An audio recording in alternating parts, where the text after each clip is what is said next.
Hi hello welcome back to Chefmurugansrecipe. இன்றைக்கி நம்ம சேனலில் வந்துட்டு ஒரு சூப்பரான ஒரு நான்வெஜ் ரெசிபி தான் பார்க்க போகிறோம். அதுக்கு முன்னாடி நம்ம சேனல் ஃபஸ்ட் டைம் பார்க்குறீங்கன்னா மறக்காம நம்ம சேனலை சப்ஸ்கிரைப் பண்ணுங்கள், தொடர்ந்து சப்போர்ட் பண்ணுங்கள். வாங்க இப்போ நம்ம வீடியோக்குள்ளே போகலாம். அதுக்கு முன்னாடி நம்ம சேனலில் வந்து பார்த்திங்கன்னா பன் பரோட்டான ஒரு பரோட்டா, மதுரை ஸ்டைல் பன் பரோட்டா சூப்பரான ஒரு வீடியோ போட்டிருந்தோம். ஸோ அதை யாரும் பார்க்கல அப்படின்னா இதுக்கு முன்னாடி அதில் நான் இந்த லிங்க் கொடுக்குறேன், அதை நீங்கள் பார்த்துக்கோங்க. ஐ பட்டனில் கொடுக்குறேன், அதையும் பாருங்கள். ஸோ வாங்க இப்போ நம்ம வீடியோக்குள்ளே போகலாம். நான் இன்றைக்கி வந்து பார்த்திங்கன்னா ஒரு 1/2 கிலோ வந்துட்டு சிக்கன் எடுத்து சாப்ஸ்க்கு வந்து கொஞ்சம் பெரிய பீஸாகவே கட் பண்ணி வாங்கிட்டு வந்து நமக்கு நீங்கள் ப்ரிப்பேர் பண்ண போகிறோம். சிக்கனை வந்து நல்லா க்ளீன் பண்ணிக்கோங்க ஃபர்ஸ்ட் ஆஃப் ஆல். அதுக்கப்புறம் வந்துட்டு நம்ம இங்கே ப்ரிப்பரேஷன் ஆரம்பிக்கலாம். அதுக்கு தேவையானது எல்லாமே நான் கட் பண்ணி எடுத்து வச்சிட்டேன். எப்படி ப்ரிப்பேர் பண்ணுறவங்க தான் பார்க்க போகிறோம். ஆயில் ஊற்றியாச்சு, பட்டை கிராம் எல்லாமே போட்டாச்சு, அதுவும் பொரிஞ்சிருச்சு. அதுக்கப்புறம் வந்து பார்த்திங்கன்னா 2 பெரிய வெங்காயம் கட் பண்ணி இதையும் நம்ம ஆட் பண்ணியாச்சு. அது கூட காரத்துக்கு தகுந்த மாதிரி ஒரு 4 பச்சை மிளகா, ஒரு கொத்து கருவேப்பிலையும் உருவி போட்டாச்சு. ஸோ இதை நல்லா நம்ம வதக்குவோம். இந்த வெங்காயம் வதங்கினதுக்கப்புறம் நம்ம என்ன பண்ண போகிறோம்னா நம்ம இஞ்சி பூண்டு சேர்க்க போகிறோம். ஸோ அதை எப்படி ஃபஸ்ட்டு ஃப்ரை பண்ணலாங்கிறத பார்க்கலாம். நீங்கள் பார்த்தீங்கனாலே தெரியும் கொஞ்சம் ஓரளவுக்கு நமக்கு ஃப்ரை ஆகிடுச்சு ஃபஸ்ட்டு பார்த்ததுக்கு இப்போ பார்த்ததுக்கும். ஸோ இது ஃப்ரை ஆனதுக்கப்புறம் வந்து பார்த்திங்கன்னா நம்ம 1 டேபிள் ஸ்பூன் வந்து இஞ்சி பூண்டு பேஸ்ட்டு இதுக்கு போட போகிறோம். இந்த சிக்கன் சாப்ஸை பொறுத்தவரையும் பார்த்திங்கன்னா ரைஸுக்கு சாப்பிட்லாம், பரோட்டா, சப்பாத்தி, தோசை, இட்லி. ஸோ செம்மையாக இருக்கும். வாங்க ஃபஸ்ட்டு எப்படி ப்ரிப்பேர் பண்ணாங்கிறத பார்க்கலாம். அதுக்கப்புறம் நம்ம எப்படி சாப்பிட போகிறோங்கிறதையும் பார்ப்போம். ஸோ ஆனியன் நல்லா ஃப்ரை ஆகிடுச்சு, நல்லா கிண்டி விட்டுக்கோங்க. எப்போயுமே அந்த சைட்லலாம் வெங்காயம் வந்து கருகிரும். ஸோ அதனால் இஞ்சி பூண்டு பேஸ்ட்டையும் போட்டுட்டு ஸோ இது எல்லாமே இந்த இஞ்சி பூண்டு பேஸ்ட்டு வந்து பச்சை வாசம் போகிற வரையும் நம்ம அழகாக கிண்டிகிட்ருப்போம்.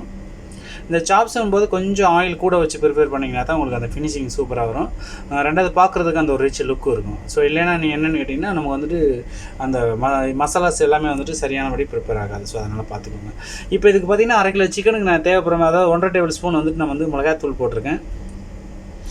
என்கிட்ட இருக்க மிளகாத்தூள் தான் நான் ஆட் பண்ணியிருக்கேன். நீங்கள் காஷ்மீர் சில்லி 1 டேபிள் ஸ்பூனும் இன்னொரு டேபிள் ஸ்பூன் நார்மல் மிளகாத்தூளும் போட்டிங்கன்னா கலர் இன்னும் கொஞ்சம் பெட்டராக இருக்கும். ஸோ நானும் நல்லா தான் பண்ணியிருக்கேன், நீங்கள் பாருங்கள். அதுபோது பார்த்திங்கன்னா 1.5 டேபிள் ஸ்பூன் வந்துட்டு மிளகாத்தூள் போட்டோம், 1.5 டேபிள் ஸ்பூன் மல்லித்தூள் போட்டோம், 1 டேபிள் ஸ்பூன் வந்து கரம் மசாலா போட்டிருக்கோம். இதுக்கு வந்து மஞ்சத்தூள் தேவையில்லை. ஸோ முடிஞ்சால் நீங்கள் வந்துட்டு சிக்கனில் வந்து நீங்கள் அதை ஆட் பண்ணி வாஷ் பண்ணிக்கலாம். ஸோ இல்லை தேவையில்லை அப்படின்னா விட்டுடலாம். ஸோ 2 தக்காளி வந்து நம்ம அழகாக அரைச்சி அதையும் இதில் சேர்த்துட்டோம். ஸோ இது சேர்த்ததுக்கப்புறம் நல்லா கிண்டி விடுவோம். எப்பவுமே வந்து பார்த்திங்கன்னா தக்காளி சேர்த்ததுக்கப்புறம் வந்து பார்த்திங்கன்னா ஒரு அந்த மசாலா எல்லாமே அந்த தக்காளியோட ஈரத்தில் நல்லா ஒரு பிரட்டிட்டு அதுக்கப்புறம் வந்துட்டு ஒரு 1/4 கிளாஸோ இல்லை 1/2 கிளாஸ் தண்ணி இதில் ஆட் பண்ணுங்கள். அந்த சிக்கனை நம்ம இதுக்கப்புறம் நம்ம போடும்போது அது குக் ஆகிறதுக்கு அதுக்கு தகுந்த மாதிரி அந்த லூஸ் இருந்தால் தான் சிக்கன் நல்லா குக் ஆகும். அதே மாதிரி பார்த்திங்கன்னா வேகும் போதும் நமக்கு அந்த சிக்கனில் வந்து மசாலா ஊறி நமக்கு அந்த சாப்பிடும்போது நல்லா அந்த போன் வரையும் அந்த ஜூஸஸ் எல்லாம் இறங்கியிருக்கும், மசாலாவோட ஜூஸஸ் எல்லாம். அதனால் வந்துட்டு எப்பயுமே வந்து பார்த்திங்கன்னா குக் பண்ணும்போது ஸ்லோ ஃப்ளேம் வச்சு மசாலா கொஞ்சம் லிக்விடாக வச்சு நீங்கள் ப்ரிப்பேர் பண்ணும்போது சாப்ஸ் வந்து நல்லா மீட்டும் நல்லா வேகும். நமக்கு தகுந்த மாதிரி நமக்கு அந்த கிரேவி வந்து லாஸ்ட்டாக டைட் ஆகும். ஸோ எல்லாமே போட்டாச்சு, தண்ணி ஊற்றி நம்ம சிக்கனை ஆட் பண்ணியாச்சு. இதுக்கப்புறம் வந்து பார்த்திங்கன்னா இதுக்கு தேவையான அளவு நம்ம உப்பை போட்டாச்சு. ஸோ உப்பை போட்டு நல்லா மிக்ஸ் பண்ணி விடுவோம். இதுக்கப்புறம் வந்து பார்த்திங்கன்னா நார்மலான ஃப்ளேமில் வச்சு நம்ம குக் பண்ண ஆரம்பிச்சிடலாம். சிக்கன் வேகிறது வந்து 7 நிமிஷம் டைம் ஆகும். எப்போயுமே வந்து பார்த்திங்கன்னா போனோட போடுறோம்னா இன்னொரு 3 நிமிஷம் சேர்த்தே குக் பண்ணிக்கலாம். அப்போ தான் நம்ம போனை கடிச்சு சாப்பிட்ற அளவுக்கு வந்துட்டு நமக்கு வந்து வேகும். ஸோ நீங்கள் பார்த்தீங்கன்னாலே தெரியும் 7 நிமிஷம் 8 நிமிஷம் நம்ம குக் பண்ணிட்டோம். அதுக்கப்புறம் வந்து பார்த்திங்கன்னா ஒரு 10 பீஸ் முந்திரியும் ஒரு 2 டேபிள் ஸ்பூன் இது தேங்காவும் நான் எடுத்து அரைச்சி பால் எடுத்துருக்கேன். ஸோ அந்த பாலை தான் நான் இப்போ ஆட் பண்ணேன். ஸோ இது வந்து உங்களுக்கு தேவைன்னா நீங்கள் ஆட் பண்ணிக்கலாம், இல்லை அப்படின்னா நீங்கள் ஸ்கிப் பண்ணிக்கலாம், ஒன்றும் பிரச்சனை கிடையாது. ஆனால் பட் தேங்காய் பாலும் முந்திரியும் ஆட் பண்ணிங்கன்னா இன்னும் கொஞ்சம் டேஸ்ட் வந்து ரொம்ப எக்ஸலண்ட்டாக வேறு லெவலில் இருக்கும். நீங்கள் அழகாக ட்ரை பண்ணி பாருங்கள். ஒரு 10 பீஸ் முந்திரி ஒரு 2 டேபிள் ஸ்பூன் அளவுக்கு வந்துட்டு திருவுண தேங்காவை போட்டு அரைச்சி அதில் உள்ள பாலை மட்டும் எடுத்து நீங்கள் இதில் ஆட் பண்ணுங்கள், செம்மையாக இருக்கும். ஸோ இந்த தேங்காய் பால் ப்ளஸ் அது இல்லாமல் நம்ம ஆட் பண்ணியிருக்க மசாலாஸ் எல்லாம் சேர்த்து நீங்கள் வேகிறத பார்த்தாலே நமக்கு நாக்கில் எச்சி ஊறுதுன்னு நினைக்கிறேன்.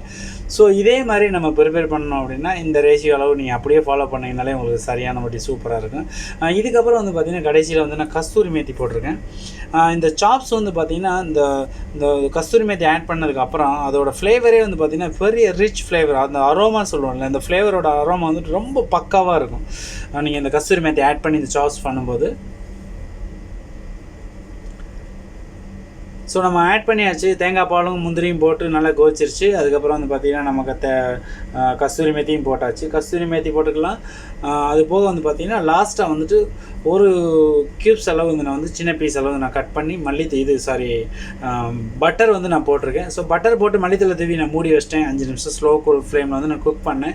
இப்போ பார்த்தீங்கன்னாலே தெரியும் நம்ம ஊற்றின ஆயில் எல்லாமே மேலே மிதக்க ஆரம்பிச்சிச்சு. இதுக்கப்புறம் கிண்டி விட வேண்டியதுதான். கிண்டி விட்டுட்டு நம்ம இதை அப்படியே ஆஃப் பண்ணிவிட்டு நம்ம வந்து வேறு பவுலுக்கு மாற்றிக்கலாம். அதுக்கு முன்னாடி வந்து பார்த்திங்கன்னா நம்ம சால்ட்டை செக் பண்ணிக்குவோம் ஒரு டைமு. சால்ட்டை செக் பண்ணிவிட்டு தேவைன்னா இதில் ஆட் பண்ணி ஒரு 2 நிமிஷம் வச்சு அதுக்கப்புறம் நீங்கள் எடுத்து ஒரு பவுலுக்கு மாற்றிக்கலாம். ஸோ இதே மாதிரி இதே அளவுகளோட வீட்டில் நீங்கள் அழகாக ட்ரை பண்ணி பாருங்கள். ட்ரை பண்ணி பார்த்துட்டு உங்களோட ஃபீட்பேக்கை வந்து நீங்கள் மறக்காமல் கமெண்ட் செக்ஷனில் கமெண்ட் பண்ணுங்கள். ஸோ இந்த சாப்ஸ் பிடிச்சிருந்துச்சுன்னா இந்த வீடியோக்கு ஒரு லைக் பண்ணுங்கள். ஸோ மறக்காம நம்ம சேனலை சப்ஸ்கிரைப் பண்ணிக்கோங்க. ட்ரை பண்ணி பார்த்துட்டு உங்களோட ஃபீட்பேக் என்னங்கிறதையும் மறக்காமல் என்னோட கமெண்ட் செக்ஷனில் கமெண்ட் பண்ணுங்கள். உங்களுக்கு இதே மாதிரி ஏதாவது நான்வெஜ் ரெசிபிஸ் இல்லை வெஜிடபிள் ரெசிபிஸ் ஏதாவது தேவைப்பட்டுச்சு அப்படின்னா நீங்கள் நம்மளோட கமெண்ட் செக்ஷனில் கமெண்ட் பண்ணிங்க அப்படின்னு நெக்ஸ்ட் வர வீடியோக்குள்ளே கண்டிப்பாக போடுவோம். ஸோ நீங்கள் மறக்காமல் நீங்கள் கொடுக்குற ஒவ்வொரு கமெண்ட் ஒவ்வொரு லைக்கும் தான் வந்து எனக்கு ரொம்ப என்கரேஜ் பண்ணும். ஸோ அடுத்து போகிற வீடியோக்கு எனக்கு ஒரு மோட்டிவேஷனாக இருக்கும். ஸோ மறக்காமல் வீடியோ பார்த்தீங்க அப்படின்னா ஸோ உங்களோட தாட் ஆஃப் வியூ, அதாவது நீங்கள் என்ன நினச்சிங்க என்ன ஃபீல் பண்ணீங்கிறத என்னோட கலந்துக்கணும்னு நான் ஆசைப்பட்றேன். ஸோ இதே மாதிரி நல்ல ஒரு ரெசிபியோட மீண்டும் நான் சந்திக்கிறேன். நன்றி, வணக்கம். தேங்க்யூ ஃபார் வாட்சிங். பாய்.